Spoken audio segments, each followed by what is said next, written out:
Žiaci základných a stredných škôl z dekanátu Horný a Dolný Novohrad si preverili svoje vedomosti zo Svätého písma. Zúčastnili sa na dekanátnom kole biblickej olympiády.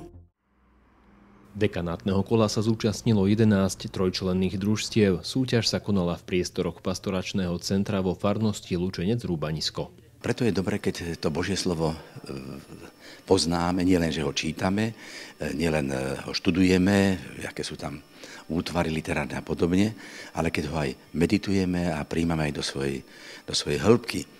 A je veľmi potešiteľné, mňa to teda veľmi potešilo, už druhýkrát to tu zažívam tu na Rúbanisku v Lučenci, že máme tu biblickú olympiádu a že je teda záujem tých mladých ľudí o štúdium písma a teda, že chcú aj súťažiť.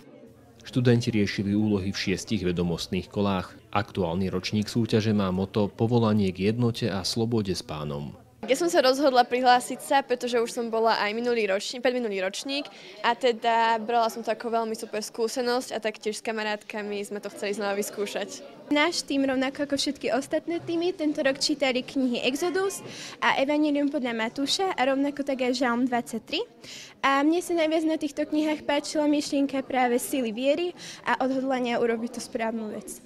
Tak zatiaľ sme absolvovali 3 kolá, čiže sme v polovici celej súťaže. A najľahšie by som povedala, že boli asi tie citáty, tam sme asi získali najviac bodov. A najťažšie by som povedala, že bol asi test s výberom odpovedí.